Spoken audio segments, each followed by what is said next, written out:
अच्छा बच्चे, आज जो दूसरा क्वेश्चन मैंने सिलेक्ट किया हुआ है ये विंटर 2021 का क्वेश्चन है। अच्छा जनाब, एसओसीआई को देख लेते हैं। कहता है income statement of PL and SL for the year ended June 30 2021 are shown below. ये इनकम स्टेटमेंट है जी पीएल और एसएल की। रेवेन्यू है, कॉस्ट ऑफ सेल है, जीपी है, डिस्ट्रीब्यूशन एक्सपेंस है, एडमिन है, अदर इनकम है, प्रॉफिट बिफोर टैक्स है, इनकम टैक्स एक्सपेंस है, प्रॉफिट फॉर द ईयर है। एडिशनल इंफॉर्मेशन उसने हमें दी है। कहता है PL acquired 75% holding in SL. एक minute रुकिएगा ji. PL acquired 75% shareholding in SL on July 1st, 2020. The details of net assets of SL at the date of acquisition and any fair value adjustments are as under.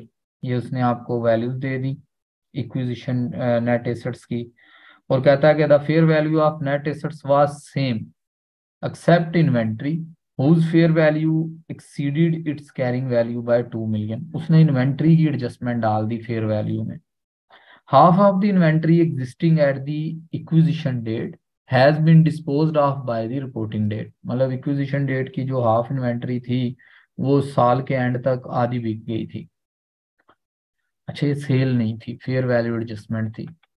फिर कहता है कि PL acquired 75% of ordinary share capital of SL on July 1st 20 by paying ₹20 per share and agreed to pay 4 per share if the average profit for 3 years from the date of acquisition exceeds ₹12 million। अब देखें इस question के अंदर जो है वो contingent consideration आ गई है। इससे पहले जो हमने अभी क्वेश्चन अटेम्प्ट किया उसके अंदर डेफर्ड कंसिडरेशन थी। तो अब पिफा के पेपर्स के अंदर जो है वो एग्जामिनर हर दफा या डेफर डाल देता है या कंटीजेंट डाल देता है, और या फिर दोनों से एक एक एडजस्टमेंट डाल देता है।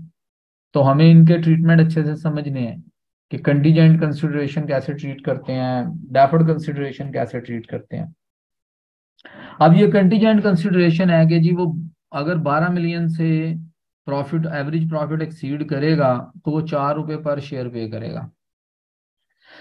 The fair value of contingent consideration at the date of acquisition was ₹1 million। 1 million थी कंटीजेंट कंसिडरेशन की वैल्यू, और फेयर वैल्यू जो है कंटीजेंट कंसिडरेशन की वो 1.5 मिलियन हो चुकी है रिपोर्टिंग डेट पे। ये कंटीजेंट कंसिडरेशन में चेंज आ रही है। No accounting related to contingent consideration made by PL. PL ने कोई उसकी अभी तक रिकॉर्डिंग वगैरह नहीं की। During the year, PL sold goods to SL valuing 2.5 million, which remained unsold by SL till the year end। 25% cost पे profit earn कर रहा है। तो देखें ये सेल ऑफ इंटरग्रुप सेल्स हैं। 1 जनवरी 2021 को एसएल ने सेल की है फिक्स एसेट 1.5 मिलियन के having carrying value of 1 million. Remaining life जो है वो 2 साल है और डेप्रिसिएशन स्ट्रेट लाइन मेथड पे है। SL declared interim dividend of ₹1 million during the year। The other income of PL includes the share of dividend। And PL की policy है कि NCI फेयर वैल्यू के ऊपर वो कैलकुलेट करता है। तो SL के जो शेयर्स हैं उनको इक्विजिशन डेट पे ₹10 का एक था।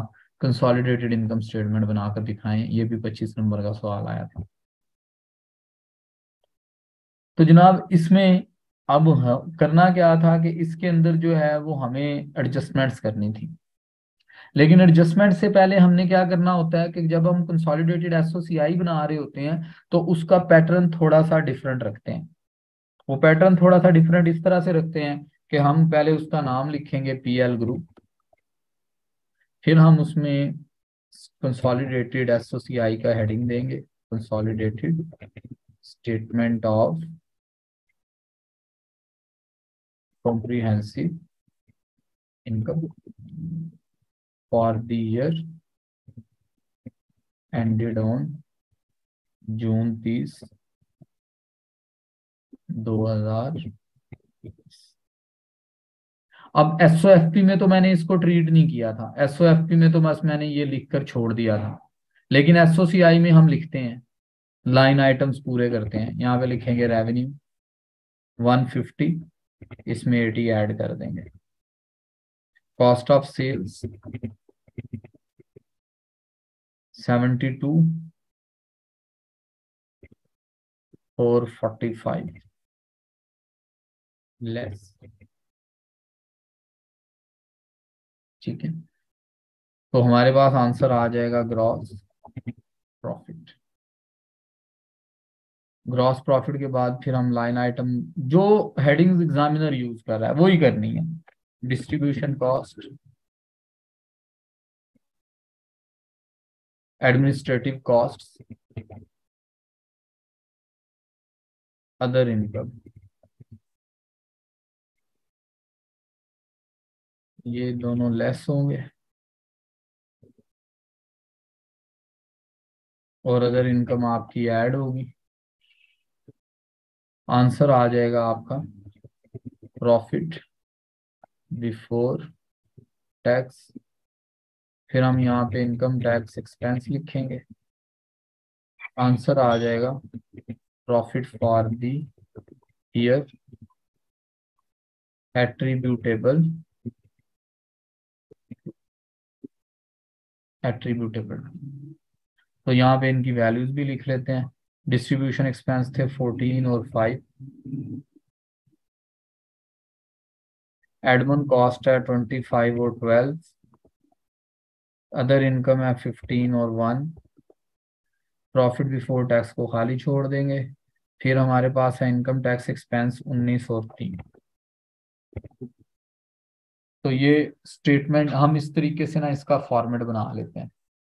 और उसके बाद हमें पता है कि एक वर्किंग हमने और बनानी होती है, और वो वर्किंग होती है एनसीआई एसओसीआई।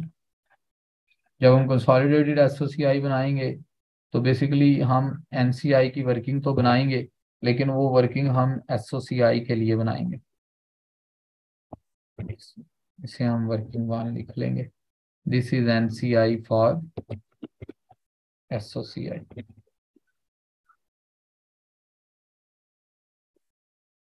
This one. अब हम यहाँ से जो है वो इसके क्वेश्चन को करेंगे स्टार्ट। अब जब क्वेश्चन हमारा स्टार्ट होगा तो इसमें सबसे पहले ये देख लो कि प्रॉफिट कितना आ रहा है। सब्सिडरी के बुक्स के अंदर प्रॉफिट आ रहा है 16। तो एक तरीका ये होता है कि आप यहाँ पे सीधा सीधा लिख लो प्रॉफिट ऑफ सब्सिडरी। 16 रुपए सब्सिडरी का प्रॉफिट है। ठीक है, एक तरीका होता है कि आप 16 रुपए की परसेंटेज ले लो।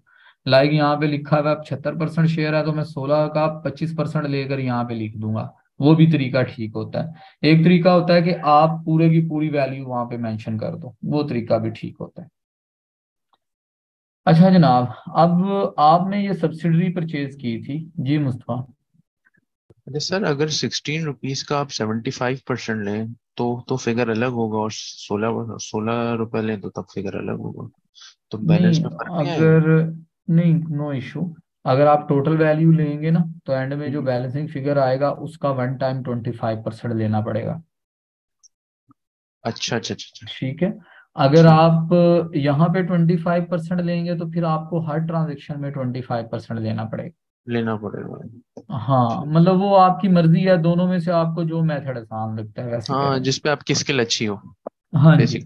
वो ठीक। बस हमें उस तरह से उसे अटेम्प्ट कर लेना। ओके। ठीक है जी।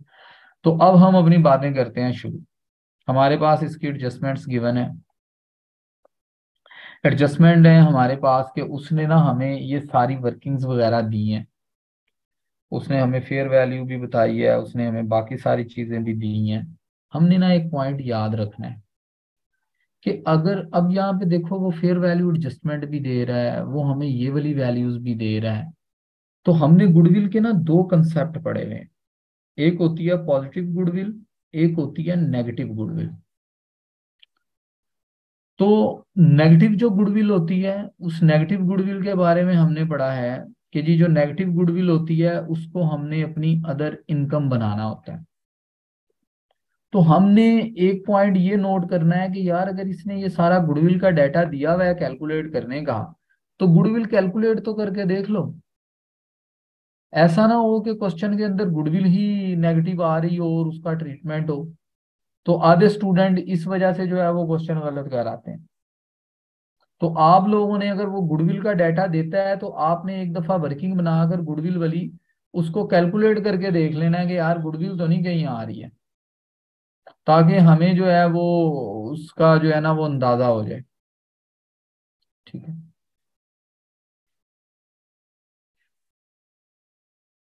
नेगेटिव गुडविल जो होती है वो उधर कंप्रिहेंसिव इनकम में इसलिए ऐड होती है कि देखें आप कम कीमत में ज्यादा वैल्यू के एसेट्स परचेज कर रहे हैं। मतलब 100 रुपए के एसेट्स हैं, आप 90 रुपए में ले रहे हैं। तो जब आप कम कीमत में जब आप ज्यादा कीमत में कम एसेट्स लेते हैं वैल्यू के, तो आप उसको गुडविल बोलते हैं।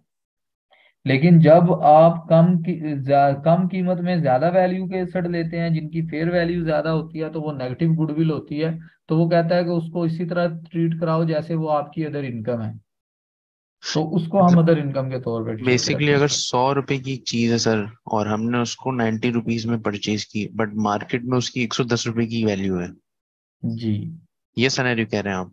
यही है सिनेरियो। तो फिर जो आपका 20 रुपीज होगा, एक तो आपने 90 रुपीज पर 10% का डिस्काउंट, और 10 रुपीज ज्यादा आपको मार्केट में इसकी वैल्यू, तो 20 रुपीज आपकी अदर इनकम होगी। जी, ऐसा ही है। वो अदर इनकम होगी, लेकिन ना हमने एग्जांपल ये वाली नहीं लेनी। हमने नहीं, मैं हम अंडर जी रिकॉल के लिए, अंडरस्टैंडिंग के लिए पूछ रहा था। जी जी, ऐसा सोच सकते हैं हम। ठीक। ठीक है जी, ऐसा हम सोच सकते हैं। आप क्या कह रहे थे? किस बारे में बचे? कुछ आप बता रहे थे, वो मेरी बात कट हो गई आपकी। नहीं, मेरे तो अपने जहन से, मेरे जहन में नहीं है। मैं तो इसके ऊपर डिस्कशन शुरू करने जा रहा था। अच्छा अच्छा, मैं तो ठीक है ये ठीक। डिस्कशन कर रहा था कि अगर कभी हमें गुडविल के बारे में इंफॉर्मेशन गिवन हो, तो हम लोगों ने काम ये कर लेना है कि हमने ये चेक कर लेना है कि कहीं क्वेश्चन में हमारे पास गुडविल जो है उसके बारे में तो कोई इंफॉर्मेशन सॉरी, गुडविल नेगेटिव तो नहीं है क्वेश्चन में हमारे पास। अब देखें ना, ये दो एडजस्टमेंट्स हैं। एक एडजस्टमेंट में वो हमें बता रहा है कि पेरेंट जो है उसकी इन्वेस्टमेंट कितनी है, और दूसरी में वो बता रहा है कि सब्सिडरी के नेट एसेट्स कितने हैं। तो इसका मतलब है कि कहीं ना कहीं वो गुडविल की एडजस्टमेंट हमें देना चाह रहा है। तो हम ऐसा करेंगे कि हम एक गुडविल की वर्किंग भी इसके साथ बना लेंगे। अगर पॉजिटिव निकल आई तो निकल आए, नो इशू। नेगेटिव निकल आई तो कम से कम हम उसे ट्रीट तो कर सकेंगे ना। बाज़ औक़ात वो गुडविल नहीं देता आपको, और गुडविल पे इम्पेयरमेंट लॉस दे देता है।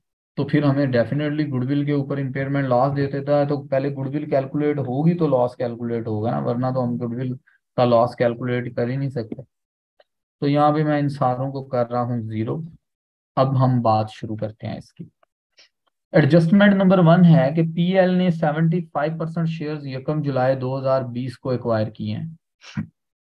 यकम जुलाई 2020 का मतलब है कि अभी तक एक साल गुजरा है, क्योंकि 30 जून 2021 के फाइनेंशियल स्टेटमेंट्स गिवन है। तो एक साल पहले एक्वायर की है। The details of net assets of SL at the acquisition date and any fair value adjustment are as under. ये तो आपकी सब्सिडी कंपनी के नेट एसेट्स हैं। तो इन नेट एसेट्स को तो उठा कर ना आप यहाँ पे लिखो ना 20 12 4, यहाँ पे इस तरह से। ये शेयर कैपिटल है, ये रिटेन्ड अर्निंग्स हैं, और ये हमारे पास जनरल रिजर्व्स हैं। ये तो नेट एसेट्स हैं, गुडविल की कैलकुलेशन में यूज कर लेंगे हम। इसके बाद क्या है? इसके बाद है हमारे पास ये 20 12 4, ठीक है। इसके अब ये रुपीज थाउजेंड में नहीं है, मिलियन में है। कहता है fair value of net assets was same. Fair value same थी एक्सेप्ट इन्वेंट्री, इन्वेंट्री के अलावा। Whose fair value exceeds its carrying value by 2 million. उसकी फेयर वैल्यू कैरिंग वैल्यू से 2 मिलियन एक्सीड कर रही थी। Half of the inventory existing at the acquisition date has been disposed of by the reporting date. आधी inventory बिक गई है, और आधी इन्वेंट्री स्टिल उसके पास मौजूद है। तो पहली एडजस्टमेंट फेयर वैल्यू एडजस्टमेंट है, जनरल एंट्री पास करते हैं। ए जनरल एंट्री इसकी बनेगी कि भाई फेयर वैल्यू एडजस्टमेंट 2 मिलियन की है। तो 2 मिलियन की अगर एडजस्टमेंट है, तो हम एक तो सब्सिडरी रिटेन अर्निंग को डेबिट करेंगे, और हम यहाँ से फेयर वैल्यू गेन को क्रेडिट करेंगे। फेयर वैल्यू गेन को, sorry,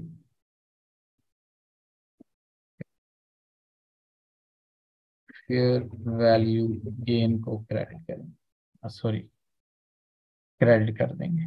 fair value gain 2 million का है, लेकिन मसला ये है कि उस सारी इन्वेंट्री में से हाफ इन्वेंट्री आप ऑलरेडी बेच चुके हैं और हाफ इन्वेंट्री आपके पास मौजूद है। तो बच्चे जो इन्वेंट्री मौजूद होती है ना, उसका इम्पैक्ट रिटेन अर्निंग पे नहीं जाता, उस एसेट पे जाता है।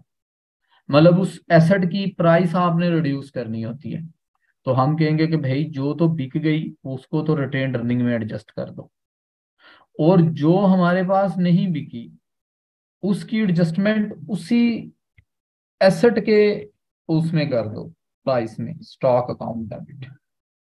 तो बेसिकली जनरल एंट्री बनेगी subsidiary retained earning debit, stock account debit और फेयर वैल्यू गेन क्रेडिट। ये जनरल एंट्री बननी है। तो सब्सिडरी रिटेन अर्निंग आपकी डेबिट हो रही है, स्टॉक अकाउंट आपका डेबिट हो रहा है, फेयर वैल्यू गेन आपका क्रेडिट हो रहा है। अब एक बात समझ लेनी है, पहले एसओएफपी के ट्रीटमेंट सोच लेने हैं, ठीक है। अब एसओएफपी के ट्रीटमेंट अगर सोचें तो यहाँ पे सब्सिडरी की रिटेन अर्निंग आनी चाहिए, लेकिन हम तो एसओएफपी बना ही नहीं रहे, हम तो एसओसीआई बना रहे हैं। तो इसका मतलब है कि रिटेन अर्निंग की बजाय हमने एसओसीआई का कोई अकाउंट यूज करना है। हमने रिटेन अर्निंग को यूज नहीं करना, हमने एसओसीआई का कोई अकाउंट यूज करना है। तो वो अकाउंट क्या होगा? वो अकाउंट कॉस्ट ऑफ सेल होगा, क्योंकि वो इन्वेंट्री बिक चुकी है। तो यहां पे हम सब्सिडरी रिटेन अर्निंग की जगह लिखेंगे कॉस्ट ऑफ सेल्स। ठीक है। मैंने क्या काम किया, मैंने पहले एसओएफपी के मुताबिक जर्नल एंट्री पास की कि यार अगर मैं एसओएफपी बना रहा होता तो मैं क्या करता। अब जब मैंने वो जर्नल एंट्री पास कर ली, तो अब मैंने देखना है कि अगर रिटेन अर्निंग का कोई अकाउंट यूज हो रहा है तो हमने रिटेन अर्निंग की बजाय उसकी एडजस्टमेंट जो है वो एसओसीआई के अंदर करनी है, कॉस्ट ऑफ सेल के अकाउंट में। जरूरी नहीं है, जो भी एक्सपेंस उससे रिलेटेड है, क्योंकि ये इन्वेंट्री बिक चुकी थी तो मैंने एडजस्टमेंट कॉस्ट ऑफ सेल में डाल दी।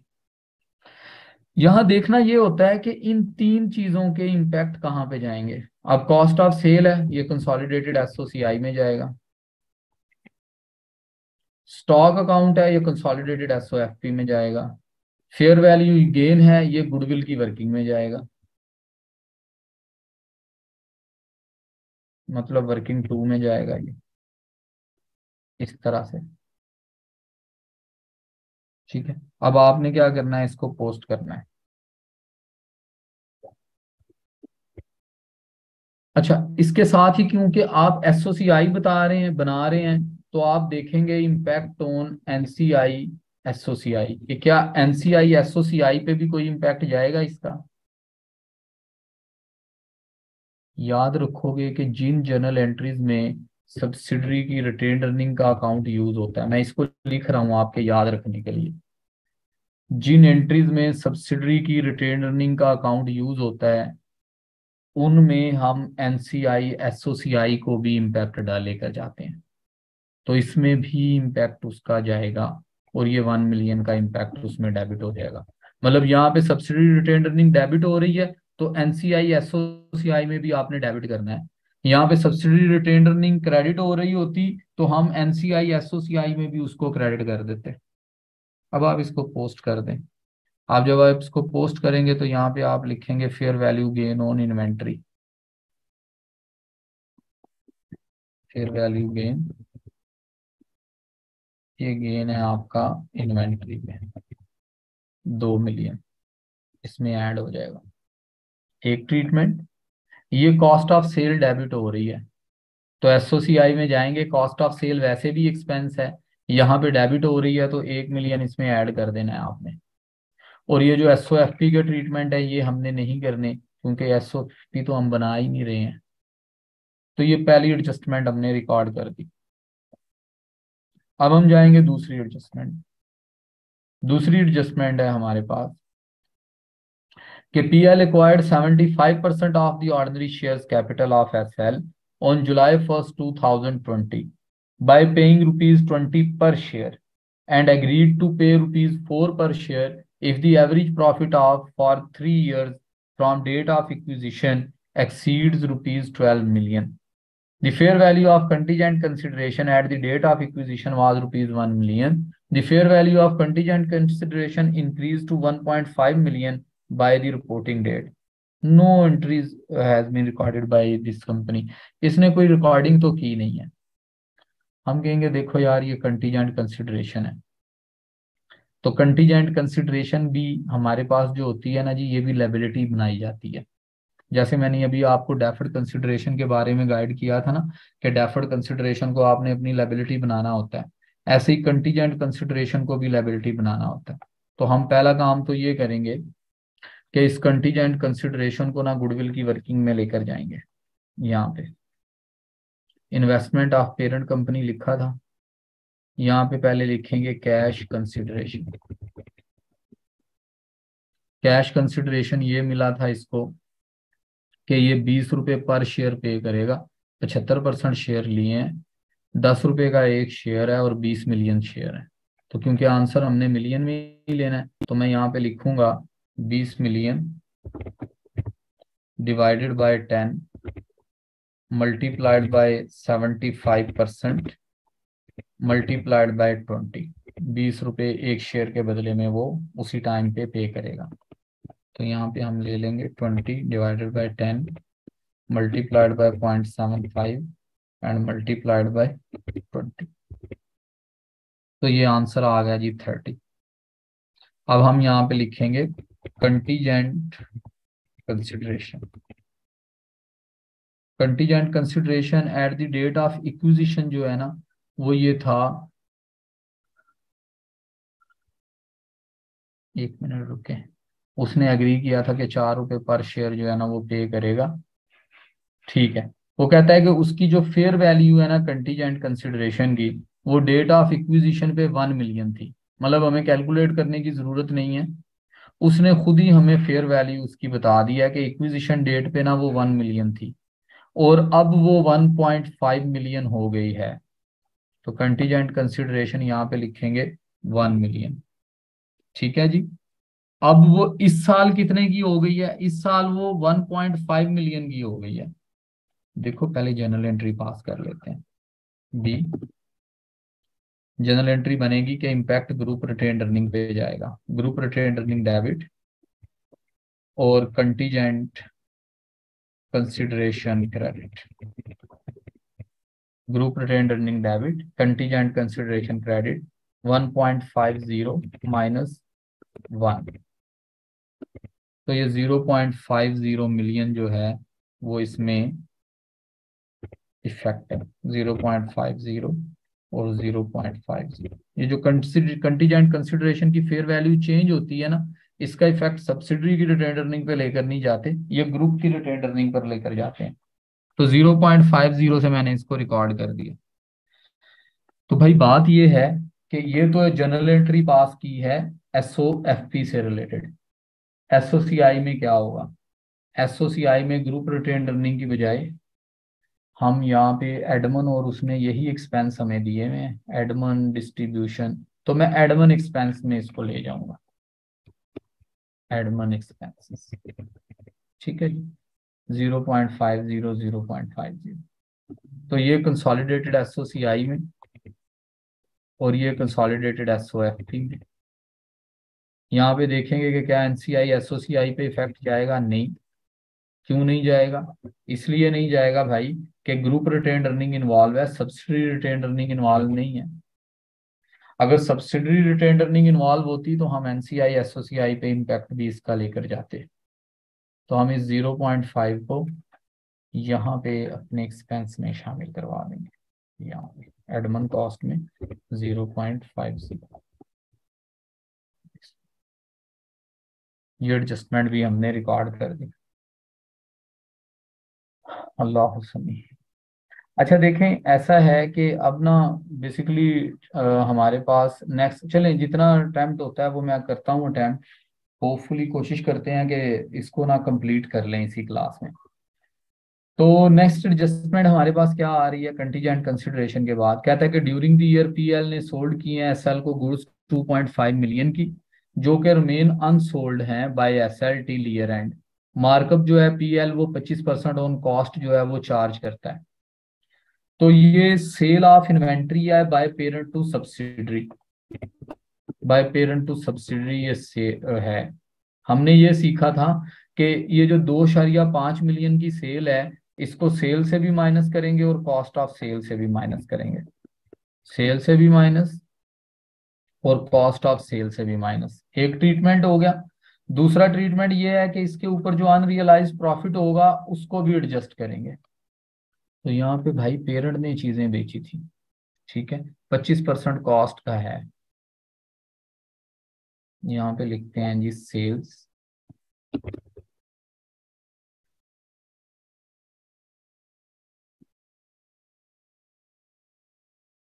यहाँ पे लिखते हैं सेल्स माइनस कॉस्ट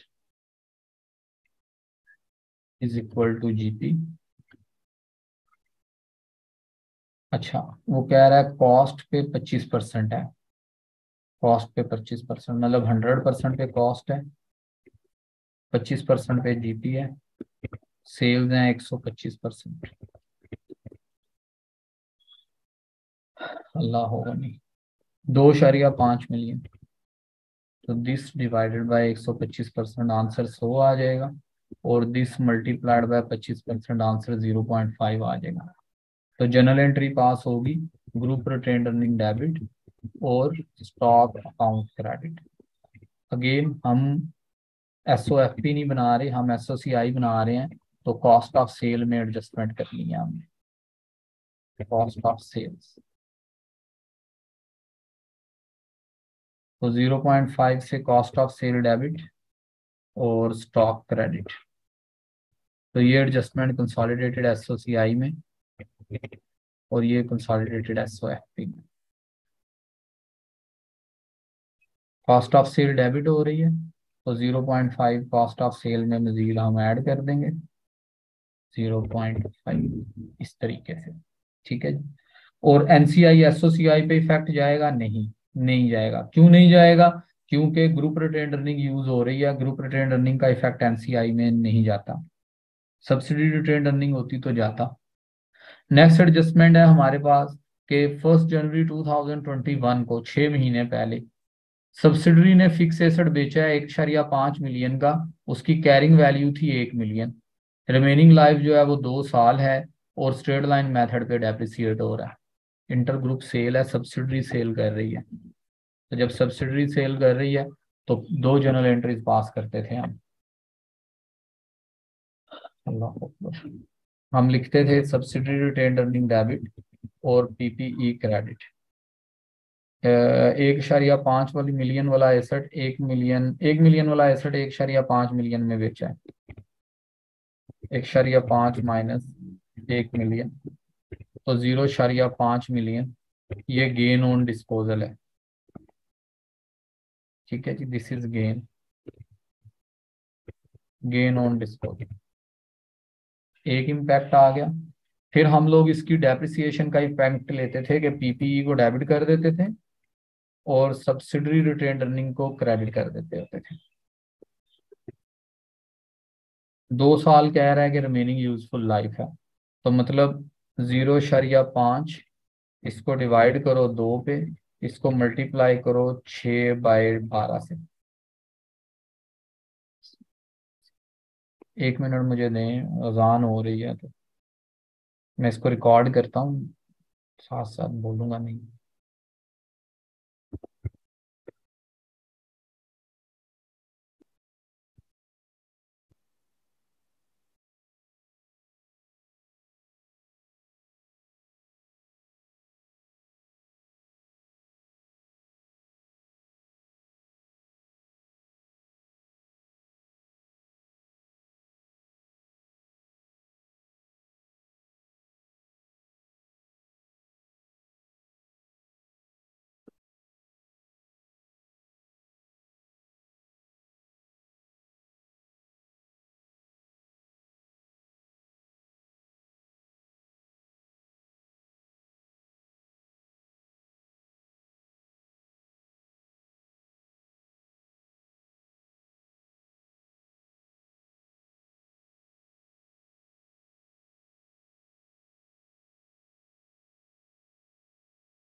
जी जनाब, तो हमने पहले गेन की जर्नल एंट्री पास की, फिर हमने इसकी डेप्रिसिएशन एक्सपेंस की जर्नल एंट्री पास की। डेप्रिसिएशन 6 महीनों के लिए, लेकिन क्योंकि हमने अब एसओएफपी नहीं बनानी तो सब्सिडरी रिटेन अर्निंग की बजाय अदर इनकम डेबिट करेंगे, क्योंकि अदर इनकम में ये इनकम बुक हुई हुई होगी, और डेप्रिसिएशन के इफेक्ट को कॉस्ट ऑफ सेल में एडजस्ट करेंगे। तो पीपीई के इफेक्ट छोड़ देंगे, अदर इनकम से 0.5 मिलियन माइनस करवा देंगे। ये अदर इनकम है, इसमें 0.5 मिलियन माइनस करवा देंगे। दूसरा ट्रीटमेंट ये है कि कॉस्ट ऑफ सेल क्रेडिट हो रही है, तो कॉस्ट ऑफ सेल में से 0.125 माइनस करा देंगे। सर ये माइनस, सेल ऑन बीपी जो है वो 1 जनवरी को हुआ है क्या? जी 1 जनवरी 2021 को। ओके। ठीक है जी, 1 जनवरी 2021 को। अच्छा, क्योंकि इसके अंदर सब्सिडरी इन्वॉल्व है तो हमारा एनसीआई पर भी इफेक्ट जाएगा। तो एनसीआई की वर्किंग की डेबिट साइड में 0.5 लिख दें। किधर गई है इसकी वर्किंग? यहाँ पे 0.5 लिख दें, और यहाँ पे 0.125 लिख दें। यहाँ पे लिखते हैं गेन ऑन डिस्पोजल, यहाँ पे आप लिख दें depreciation on gain on disposal. इस तरीके से ये पोस्टिंग हो गई आपकी। इसके बाद जनाब डी के बाद ई है। एसएल ने इंटरम डिविडेंड डिक्लेयर किया है 1 मिलियन का, और ये अदर इनकम के अंदर जो है ना वो ये शेयर उसका शामिल है। हम कहेंगे यार ये जो इंटरम, ये जो डिविडेंड है ये तो उसमें शामिल नहीं होना चाहिए। तो 1 मिलियन का 75%, 0.75 मिलियन बनता है। तो हम यहाँ पे जो अदर इनकम होगी ना जी, उसमें से 0.75 मिलियन माइनस करा देंगे। दिस वन, इसमें से 0.75 मिलियन हम माइनस करा देंगे। ठीक है, एनसीआई को कुछ नहीं कहना हमने, क्योंकि इसके रिमेनिंग इफेक्ट ये होते हैं कि अगर इसने रिकॉर्ड किया हुआ है, लेकिन एसओएफपी तो हम खैर बना ही नहीं रहे ना, वरना रिटेन अर्निंग में एडजस्टमेंट डलवा देते इसकी। तो ये हमने इसको रिवर्स करवा दिया जो इसका अपना है। और इसमें एनसीआई कहता है कि जी पॉलिसी ये है कि वो फेयर वैल्यू पे मेजर करेगा, और फेयर वैल्यू 10 रुपए थी। तो यहाँ गुडविल की वर्किंग में जाते हैं, ये एनसीआई है। एनसीआई में लिखते हैं कि भाई 20 मिलियन शेयर थे, डिवाइडेड बाय 10 रुपए, मल्टीप्लाइड बाय 25%, मल्टीप्लाइड बाय 10 रुपए। तो यहाँ ले लेंगे 20 divided by 10 multiplied by 0.25 multiplied by 10। Sir ये तो ये 25% 5 रुपए। किस चीज के लिए आपने? एनसीआई का जी, अच्छा अच्छा। पेरेंट का 75 है ना, एनसीआई का 25 है। 25। ओके। हाँ जी, ठीक है जी। तो बच्चे यहाँ पर, यहाँ तक हमारा ये काम कंप्लीट हो गया। तो यहाँ तक आपका कोई क्वेश्चन है तो बोलिए। मैंने सारी एडजस्टमेंट्स जो है वो यहाँ पे साइड में लिखकर और यहाँ पे पोस्ट कर दी। इसका वैसे सोल्यूशन जो अवेलेबल है पिफा की वेबसाइट पे, उसके अंदर भी इसकी जर्नल एंट्रीज उन्होंने पास की हुई हैं, मतलब आप वहां से भी इनको देख सकते हैं। ठीक है, तो यहाँ पे अब हम ये काम करते हैं कि पहले गुडविल को देख लेते हैं ना यार, जिसके लिए इतना काम किया है हमने, कि गुडविल नेगेटिव तो नहीं है। तो पता चला कि यहाँ पे ये 36 है, और ये देखें ये नेगेटिव हो रही है ना, नेगेटिव है 2। अब ये जो गुडविल 2 नेगेटिव आ रही है ना, इस 2 को हमने यहाँ पे माइनस कराना है अदर इनकम में से। ठीक है, इस नेगेटिव गुडविल को हमने यहाँ पे, नहीं यार सॉरी, माइनस नहीं कराना, सर ऐड ऐड होगी करवाना है ना? हमने। जी ऐड जी, होगी। हाँ। ऐड होगी ये दो। ओके।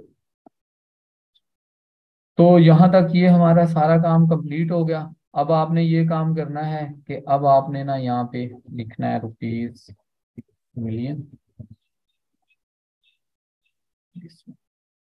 अब आप इनका कर लेंगे सम, इसका सम किया, इसका सम किया, फिर आपने इसमें से किया इसे माइनस, आंसर आ गया। फिर जनाब आपने इसका सम किया, यहाँ तक इन सारों का सम किया। फिर आपने यहाँ पे लिखा कि भाई ग्रॉस प्रॉफिट में से इन दोनों को माइनस करो और इसको ऐड करो। तो ये बेसिकली आपके पास ना, नहीं लॉस कैसे बन गया? सर ये डिस्ट्रीब्यूशन कॉस्ट 14 + 5 होगा ना, तो ये 288 कैसे आ रहा है? अच्छा ये कैसे आ रहा है यार? ओ गुड, चलो काम देखो मैं, ये नेगेटिव कैसे हो गया? F2 sum of all these, this one, this one, ये ग्रॉस प्रॉफिट आ गया हमारा।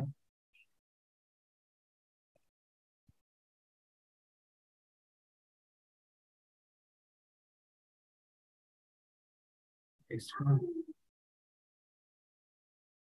F2, ये आंसर आ गया। अब इसमें हमने टैक्स माइनस करने हैं, तो this minus this is profit attributable to. अब ये प्रॉफिट एट्रीब्यूटेबल टू हमने पेरेंट में और एनसीआई में डिवाइड करना है।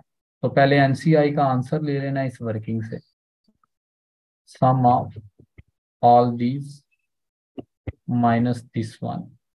अब ये जो आंसर 16 आएगा ना, इसमें आपने एनसीआई का शेयर ले लेना 25%, एनसीआई एट 25%।